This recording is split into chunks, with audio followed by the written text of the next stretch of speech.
Students इंशाल्लाह हम start करेंगे स्टेप्स नंबर 9 जो कि हमने नीड असेसमेंट 6 नंबर यूनिट है वो स्टार्ट किया था टीलफीज़ में जो कि फिफ्थ सेमेस्टर में सब्जेक्ट है। तो 8 तक स्टेप्स जो नीड असेसमेंट के हमने पढ़े थे उसकी जो फ्रेमवर्क वो हमने पढ़ी थी। ये स्टेप्स है कि 9 नंबर स्टेप में हम रीअसेस एंड स्ट्रेंथन कम्युनिटी उसकी कम्युनिटी जो है हम देखते हैं कि when you are playing a new intervention or duplicating an existing programme. तो जब हम न्यू जो है वो एक इंटरवेंशन परफॉर्म करते हैं या कोई भी डुप्लीकेट या उसकी जो पहले इंटरवेंशन था लेकिन हम उसकी नकल करते हैं डुप्लीकेशन करते हैं या उसकी प्रोग्राम उसी तरीके से एग्जिस्ट करते हैं एक कम्युनिटी में, तो you should first be aware of existing resources and programme available in the local community. तो पहले जो प्रोग्राम था और अब आपने जो न्यू प्रोग्राम लॉन्च की वो दोनों की जो आपने क्या कहा उसकी इंटरवेंशन है उसको आपको पता होना चाहिए। दूसरी बात है कि मेनी न्यू हेल्थ जो इंटरवेंशन है should be plan in partnership with the community and associated resources that are already available. और उस कम्युनिटी की जो रिसोर्सेज होती हैं आपने फिर क्या करना है कि जब आप न्यू हेल्थ इंटरवेंशन परफॉर्म करते हैं या प्लान करते हैं तो आपने उस जो लोकल कम्युनिटी की जो लोग होती है उसके साथ जो है पार्टनरशिप में काम करना है, ताकि जो रिसोर्सेज होती है वो जो रिसोर्सेज ऑलरेडी अवेलेबल हैं और उसकी वो रिसोर्सेज जो उसको नीड होती है उस दोनों को जो है आपने देखना है। Keep in mind that too for often the focus of need assessment is on community defect rather than community strength। तो आपने मोस्टली माइंड में रखना है कि जो आपने अपना फोकस जो है नीड असेसमेंट पे करना है कि जो कम्युनिटी में हम प्रोग्राम लॉन्च करते हैं या न्यू इंटरवेंशन देते हैं तो उसकी जो defect rather than community strength, तो मोस्टली उसकी स्ट्रेंथ पे भी हम ध्यान देते हैं, लेकिन यहाँ पे बात करती है कि स्ट्रेंथ को भी हम देखेंगे लेकिन उसकी जो डिफेक्ट होती है मतलब उसकी जो कमज़ोरियाँ होती है हम उसको अच्छी करेंगे। तो जो कमज़ोरियाँ ख़त्म हो जाती है तो स्ट्रेंथ खुद ब खुद आ जाती है। कुछ लोग ऐसे होते हैं कि कम्युनिटी को स्ट्रेंथन बना देते हैं, तो स्ट्रेंथ होने के लिए उसकी जो डिफेक्ट है वो डिफेक्ट आपने माइंड जो है आपकी माइंड में होना चाहिए। समझ में आ रही है? Instead of focusing simply on need, आपने सिर्फ जो है वो नीड पे फोकसिंग नहीं करना है simply, you should almost make a careful assessment of community strength and capacities. तो आपने अच्छी तरीके से बहुत एहतियात से जो है आपने असेसमेंट करना है कम्युनिटी की जो कम्युनिटी स्ट्रेंथ के लिए। You may also take this opportunity to enlist the support and involvement of different organizations and members of your target group for the planning of your intervention or program if they not already part of the process। फिर आपने क्या करना है मुख्तलिफ किस्म की जो opportunities है वो आपने जो है वो एनलिस्ट करना है, ठीक है। और enlist the support and involvement of different organization members targeted groups and planning your intervention programme. और वो आपने मुख्तलिफ़ किस्म के जो मेंबर्स है मुख्तलिफ ऑर्गेनाइजेशन के वो आपने अपने ग्रुप्स और प्लानिंग में इन्वॉल्व करना है उनसे इंटरवेंशन में, ठीक है। ताकि if they are not already part of the process पहले वो इस नीड असेसमेंट या कम्युनिटी जो स्ट्रेंथन की जो ऑर्गेनाइजेशन है या एक प्लानिंग है प्रोग्राम है उसमें नहीं थे, लेकिन आपने उस री असेस होने का मकसद ये है कि आपने देखना है कि जो पर्सन जो बंदे उसकी उसमें इन्वॉल्व नहीं होती तो वो आपने इन्वॉल्व करना है। फिर बात आती है कि ये जो 9 स्टेप हमने पढ़ी, फर्स्ट स्टेप्स मैं थोड़ा सा ओवरव्यू देता हूँ कि फर्स्ट स्टेप्स हमने जो है कंसल्टेशन करना है कि कम्युनिटी में जब प्रोग्राम लॉन्च करते हैं, दूसरी में हम डेटा कलेक्शन करते हैं, तीसरी में हम प्रेजेंटेशन फाइंड आउट करते हैं, चौथी में जो है हम उसकी जो मतलब प्रायोरिटीज़ डिटरमाइन प्रायोरिटी करवाना है। लिटरेचर रिव्यू जो है वो 5 नंबर स्टेप है कि हम उसकी जो भी ओल्ड और न्यू केसेस ये सब हम देखेंगे। और 6 नंबर पे डिटरमाइनिंग जो हेल्थ प्रॉब्लम है फिर हम एक्सप्लोरेशन करते हैं उस health problem describing targeted group को भी 6 नंबर पे। और जो 7 नंबर पे होती है वो हम उस टारगेटेड ग्रुप या उसकी जो लोकल कम्युनिटी की हेल्थ प्रॉब्लम है उसको एक्सप्लोर करेंगे। और फिर हम देखेंगे कि कौन से ऐसे फैक्टर्स है कि उसकी वजह से नॉलेज मतलब हेल्थ की प्रॉब्लम क्या होती है इवालुएट हो सकती है। और दोबारा जो 9 नंबर स्टेप्स हैं तो 9 स्टेप में हम उसको दोबारा असेस करते हैं कि कम्युनिटी की जो मेन फोकस होना चाहिए वो उसकी जो डिफेक्ट्स होती है उसको अच्छी तरह से डील होना चाहिए। उसकी जो स्ट्रेंथ होती है वो तो ऑलरेडी होगी लेकिन आपने जो डिफेक्ट्स होती है उस पर फोकस देना है और लोकल कम्युनिटी के जितने भी लोग हैं वो आपने अपने साथ इन्वॉल्व करना है। फिर outcome of the need assessment, उस नीड असेसमेंट की जो आउटकम पे आ जाती है, मतलब उसकी जो रिज़ल्ट आ जाती है, जब आप उसकी मतलब अच्छी तरीके से ये स्टेप्स फॉलो करेंगे तो फिर आउटकम देखेंगे। By the end of the need assessment you should have an agreements on a high priority health problem. आपकी जो है मतलब मेन एग्रीमेंट होना चाहिए किस चीज़ की, आपकी सलाह उसकी आपकी जो शराइत है high priority of health problem को देना है। An indication of magnitude of the health problem, उसकी हर प्रॉब्लम की या हेल्थ प्रॉब्लम की अपना मैग्नीट्यूड होती है कि वो कौन सी मतलब और किसी तरीके से जो है वो इफ़ेक्ट होती है, तो वो उस हर प्रॉब्लम की मैग्नीट्यूड को देखना है कि कौन सा जल्दी फोकस करना है जो, और कौन सा है वो उसके बाद जो है वो चूज़ करना है। A target group with a set of clearly identified characteristic, और फिर वो अपने जो है अच्छी तरीके से उसकी जो टारगेटेड ग्रुप होती है वो आपने क्लियरली आइडेंटिफाई करना है कि कौन से ग्रुप ऐसा है कि उसको उसकी ज़्यादा ज़रूरत होती है, कौन कौन सी ग्रुप को कम ज़रूरत है। A set of contributing factors they for the health problem sorted into categories, और फिर आपने जो है उसकी वो फैक्टर्स ये उसकी जो हेल्थ फैक्टर्स हैं वो आपने देखना है कि वो कौन कौन से फैक्टर्स हैं, ताकि उस प्रॉब्लम्स की जो है वो उसमें कंट्रीब्यूट होती है। तो आपने फाइंड आउट करना है an indication of community resources to be involve in health planning process, और वो कौन कौन से जो प्लानिंग प्रोसेस है या हेल्थ की जो रिसोर्सेज हैं, तो आपने उसको मतलब उसकी जो यूजेस होती है कम्युनिटी रिसोर्सेज में, तो उस प्लानिंग प्रोसेस को इन्वॉल्व करना है ताकि उसकी कम्युनिटी की जो रिसोर्सेज होती है वो फुलफिल हो जाए, उसकी नीड फुलफिल हो जाए। Commitment from a range of stakeholder to bring about change, और वो उस जगह की जो शेक होल्डर होती है मतलब जो लीडर्स होती है वो आपने ज़रूर जो है उस प्रोसेस में जो है वो कमिटमेंट उसके साथ करना है, उसको इन्वॉल्व करना है, ताकि उसकी वजह से भी उस कम्युनिटी को भी आपने कमिटमेंट देना है कि हम इंशाल्लाह इस प्रोग्राम की वजह से आपकी बहुत से मसाइल जो है वो हल हो सकती है। तो ये आपकी आउटकम नीड असेसमेंट होना ज़रूरी है।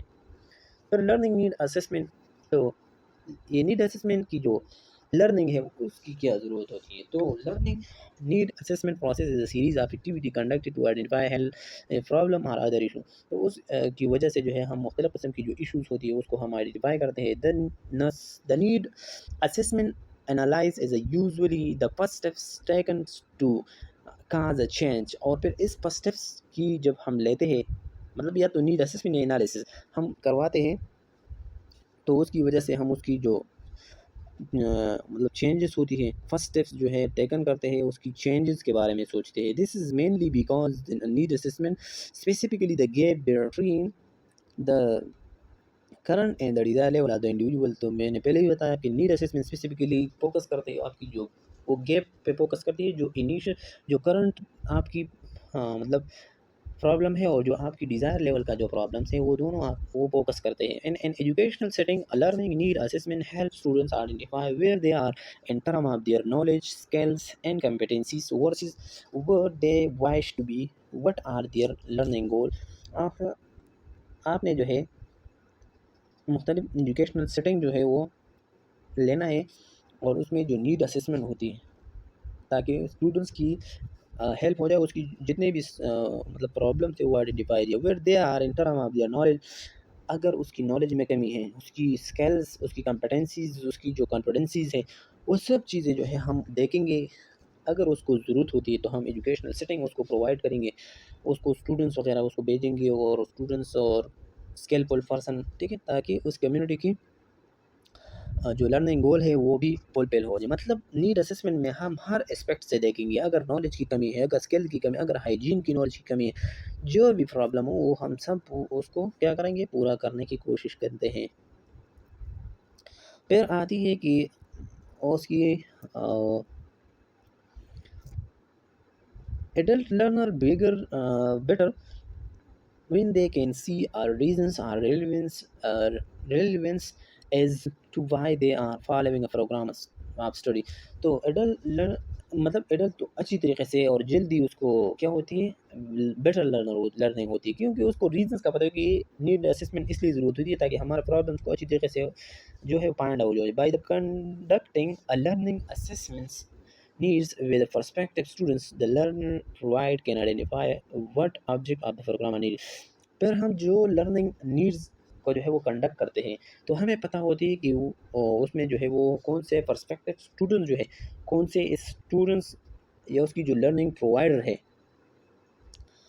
तो वो हम उसकी फॉर एग्जाम्पल एक कम्युनिटी में हम जाते हैं तो उसकी जो ऑब्जेक्टिव्स है वो हम आइडेंटिफाई करते हैं कि उसको कौन कौन से नीड असेसमेंट है।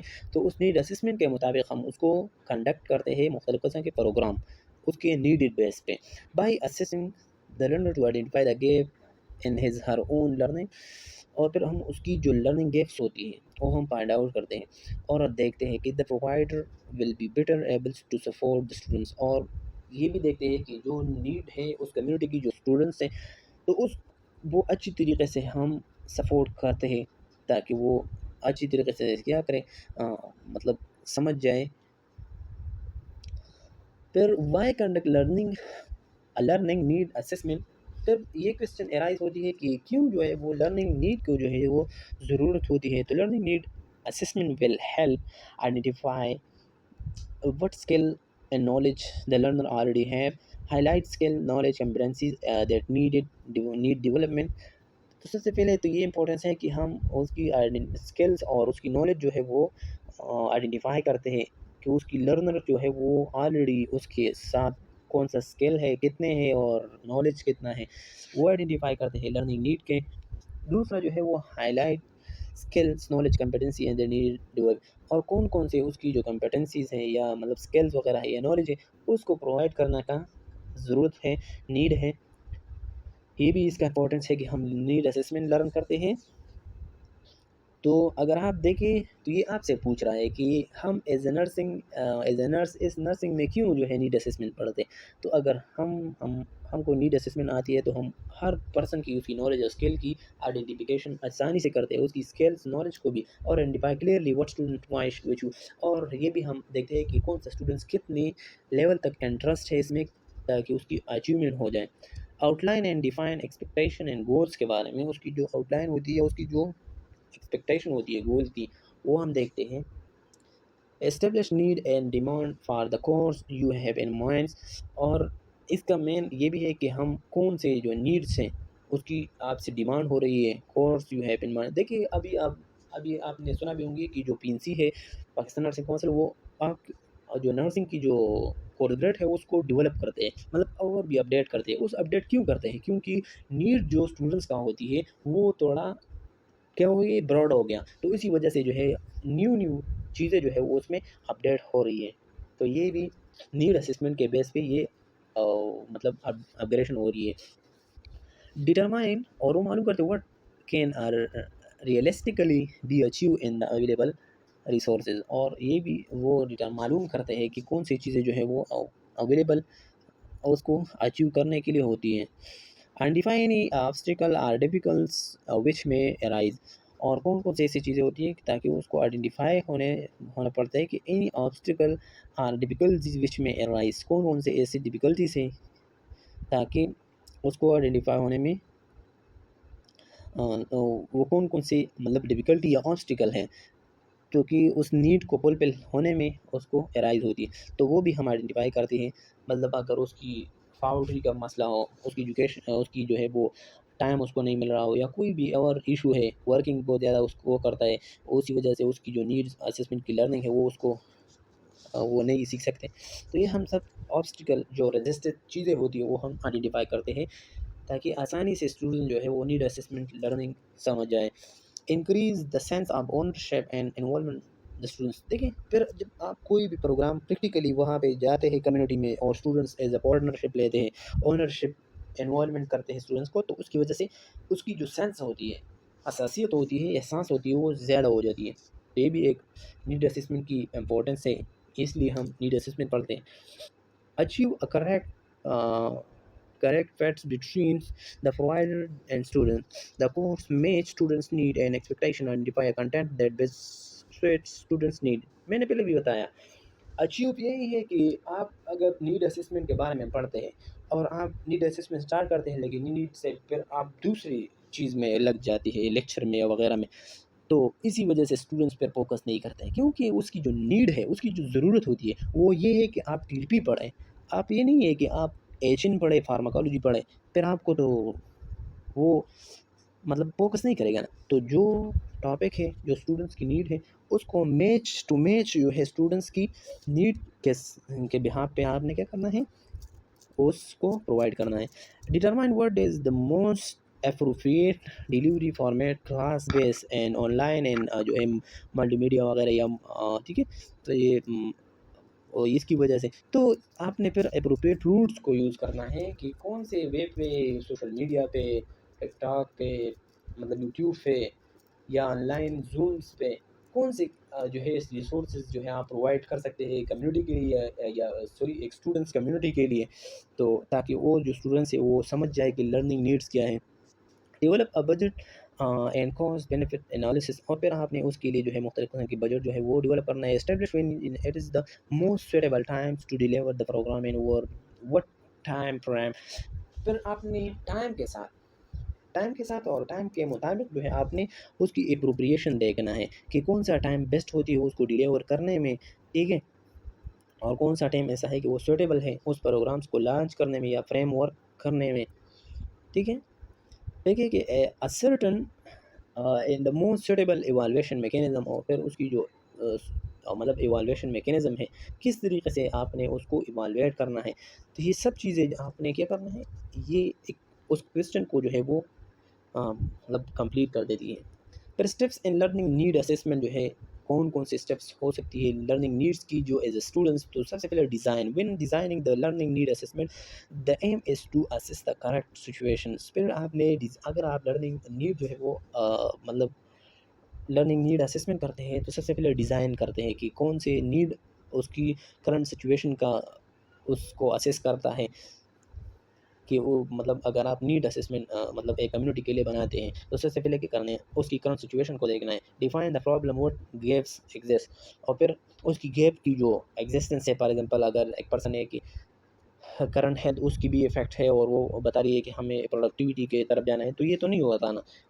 इस करंट लाइफ को जो है आपने अच्छी तरीके से जो है वो उसकी नीड को फुलफिल करना है। इसके बाद फिर वो जो सोच रहा है उसकी जो टारगेट है उस तक, तो ये गैप्स जो है आपने जो एग्जिस्ट हो हुआ है प्रॉब्लमेटिक, तो वो आपने डिफाइन करना है, देखना है। Determine if there is a need और लर्निंग, फिर आपने उसकी जो नीड है उसको भी मालूम करना है। इसकी वजह से हम डिज़ाइन करते हैं लर्निंग नीड असेसमेंट। तो इवैल्यूएट एग्जिस्टिंग लर्निंग, और फिर उसकी जो उस अभी जो मतलब उसके साथ नॉलेज है वो कौन से है वो भी आपने इवैल्यूएट करना है। असिस द पॉसिबल लर्निंग और सॉल्यूशन, और फिर आपने उस प्रॉब्लम्स की जो सॉल्यूशन है वो भी आपने जो है वो असिस करना है कि कौन सा सॉल्यूशन जो है वो उसकी पॉसिबल हो सकती है। तो फर्स्ट जो आपने स्टेप्स लर्निंग नीड्स के लिए करना है, तो सबसे पहले डिज़ाइन करना है कि हम कौन से नीड के बारे में पढ़ेंगे, मतलब डेटा लेंगे तो करंट नीड उसका क्या है, उसकी जो गैप है वो कितना है, उसकी जो लर्निंग मतलब चीज़ें हैं, या उसकी जो लर्निंग प्रॉब्लम्स एग्जिस्ट हुआ है वो कौन से हैं, ठीक है। तो ये सब आपने और उसकी सॉल्यूशन के बारे में डिज़ाइन के स्टेप में आपने जो है वो सोचना है। दूसरा जो स्टेप्स है वो है कि कंडक्ट, आप किसी तरीके से जो है कंडक्ट करते हैं तो the following method are a combination of this method can be use. सबसे पहले कंडक्ट होने में मतलब आप इंटरव्यू बेस करते हैं या क्वेश्चनेयर टेस्ट बेस करते हैं या ऑब्जर्वेशन बेस पे जो है आपने वो प्रोग्राम या लर्निंग नीड असेसमेंट जो है वो प्रोवाइड करना है। फिर ये एनालिसिस करना है कि एनालिसिस स्टेप्स में ये करते हैं कि gather the information and sort it into category that you have to identify them and topics there need to be address. तो एनालाइज करना है, क्रिटिकली जो है वो इवालुएट करना है कि उसकी जो इन्फॉर्मेशन जो आपके साथ आ जाए, तो what topic issue can prioritise, और फिर आपने ये देखना है कि प्रॉब्लम्स तो 10 आया है, उस 10 में कौन सा प्रॉब्लम जो है फर्स्ट होना चाहिए, सेकंड थर्ड इसी तरीके से प्रायोरिटाइज होना चाहिए। Is there felt between there up to between the trend of emerging and the capacity of the learning forward। और फिर आपने उस कम्युनिटी की जो लर्नर होती है या स्टूडेंट्स होती है उसकी स्ट्रेंथ और जो कैपेसिटीज़ हो वो भी आपने असेस करना है कि उसकी कितने टाइम्स तक वो लर्निंग कर सकते हैं, ठीक है, और वो किस लैंग्वेज को, किस ज़ुबान को, किस तरीके से आपने जो है प्रोवाइड करना है। सजेशन फॉर रिफ्लेक्शन, तो सजेशन फॉर रिफ्लेक्शन में फिर आप देखते हैं कि what factors does the education provide need to be considered when planning a course. किस तरीके से एजुकेशन जो है आप नीड्स के लिए जो है वो प्रोवाइड कर सकते हैं अपनी प्लानिंग में और कोर्स में। How do you involve learner between you launch your programme. वो ये भी आपने रिफ्लेक्शन देना है कि आप जो जो प्रोग्राम हम लॉन्च करते हैं तो उसमें कौन मतलब एज वाले लोग होंगे, वो किस मतलब लिटरेचर या उसकी जो एजुकेटेड लेवल है या अनएजुकेटेड पर्सन है, ठीक है। तो ये आपने क्या करना है, और इन्वॉल्व लर्निंग बिफोर, जब आप लर्न करते हैं ना, जो प्रोग्राम आप लॉन्च करते हैं तो फिर ये लर्निंग के अप्रोप्रिएशन होना चाहिए जो आपकी स्टूडेंट्स है या पीपल है। How to you how do you analyse your learner need. और आप किस तरीके से जो है ये भी आपने रिफ्लेक्ट करना है, देखना है कि लर्निंग नीड जो है वो क्या किस तरीके से होना चाहिए। How might you you consider involving your learner throughout the course. और किस तरीके से जो है ये सब आपसे रिफ्लेक्शन मांगी है कि आपकी जो सजेशन, आपकी जो ओपिनियन है फॉर रिफ्लेक्शन के लिए। तो what might you consider involving your learner throughout the course. फिर एजुकेशनल गोल की जो पॉइंट्स है कि हम मतलब असेस करते हैं, रिफ्लेक्ट करते हैं। तो educational goal are statement that describe the competency skills and attribute the students should process upon completion of this course or program, ठीक है। तो फिर एजुकेशनल गोल का मेन स्ट्रेटजी ये होती है कि हम उस स्टेटमेंट को मतलब उसकी जो स्टूडेंट्स होती हैं उसकी स्किल्स, कंपेटेंसीज, ये सब चीज़ें जो है हम कंप्लीट कोर्स आप प्रोग्राम में करवाएंगे। मतलब आपकी जो प्रोग्राम लॉन्च करते हैं तो उसमें ये सब चीज़ें कंप्लीट होना चाहिए। They often operate within the interacting demand of knowledge skills and. और फिर आपने ये इंटरेक्ट डिमांड करना है मतलब स्टूडेंट से कि आपने हमारे साथ जो है अच्छे तरीके से इंटरेक्शन करना है। और जो लेक्चर इंटरेक्शन पे हो जाए तो फिर वो भूल नहीं होती। Defining educational goal is a process which involves identifying objective, selecting attainable short-term goals and formulating plan। तो एजुकेशनल गोल जब हम डिफाइन करते हैं तो इसी तरीके से कि हम आइडेंटिफाई करते हैं कि हमारा ऑब्जेक्टिव्स कौन कौन से होंगे इस प्रोग्राम में, इस और कौन सी सुटेबल जो शॉर्ट टर्म गोल्स हम सेलेक्ट करते हैं और कौन से ऐसा प्लान हम फार्मूलेट करते हैं ताकि फॉर अटेनिंग दीज गोल, और उस गोल को जो है हम क्या करते हैं, अटेन करना है। फिर educational goals are difference for each individual. और उसकी जो इंडिविजुअल गोल्स होती है एजुकेशनल लेवल पर, तो वो भी हम क्या करते हैं, आइडेंटिफाई करते हैं इंडिविजुअल हर पर्सन की। तो हर पर्सन के लिए एजुकेशनल गोल डिफरेंस होती है, वो भी आपने क्या करना है, देखना है। फिर identify object as an importance first steps because differ for everyone. First is important to define what one means by education। तो सबसे पहले जब हम उसकी लर्निंग गोल जो है या मतलब उसकी एजुकेशन जब हम देते हैं तो हर किसी का फर्स्ट स्टेप्स अलग होती है, ऑब्जेक्टिव्स अलग होती है, ठीक है। मतलब अगर कोई पर्सन ऐसा है कि उसकी ओरल हाइजीन का मतलब ये नहीं है या कोई भी और जेनिटल या रिप्रोडक्टिव प्रॉब्लम फीमेल को है, तो हर पर्सन को तो सबसे पहले ये तो हर किसी के लिए प्रोवाइड करना है कि एजुकेशन क्या होती है। तो फॉर मतलब एजुकेशन ये है कि आपकी जो लर्निंग कैपेबिलिटी है या आपकी जो नॉलेज होती है वो इम्प्रूव होती है एजुकेशन की वजह से। जो मेंटल मेच्योरिटी होती है वो एजुकेशन की वजह से होती है। For some people education equals as a college degree. कुछ ऐसे लोग होते हैं ना कि वो एजुकेशन जो है वो सिर्फ सिर्फ इक्वल करते हैं डिग्री, कॉलेज डिग्री वगैरह ये सब चीज़ों के साथ यूनिवर्सिटी के। while for other it means some kind of vocational training or maybe simply learning a certain skills effectively। और कुछ लोग ऐसे करते हैं कि वो सिर्फ फिजिकली जो ट्रेनिंग लेते हैं उस तक वो अपना एजुकेशन समझते हैं, ठीक है। such as how to yeah how to talk or how to appreciate appreciate sorry क्या कि पोइट्री है। तो कुछ इसी तरीके से ये शायरी वगैरह ये एजुकेशन देते हैं, ये भी बहुत एजुकेशन का पॉइंट्स है। तो हर किसी का क्या होती है कि जो कंसेप्ट है और डिफरेंस होती है। One educational objective are determine it become easier to identify goal. तो हम अगर एक जो है वो एजुकेशनल ऑब्जेक्टिव मालूम करेंगे तो उसकी वजह से वो आसानी से जो है वो उसकी गोल जो है वो हो सकती है identify. It is useful to put both long and short term goals in writing so that they can be refer to later. तो क्या करना है कि it is useful to put long term short. हाँ, आपकी जो गोल्स होती है एजुकेशन, वो उसमें शॉर्ट टर्म लॉन्ग टर्म दोनों राइट होना चाहिए, ठीक है। Short term goals such as bring may GPA up to 3.5 or read a books about an astronomy can be accomplished fairly quickly।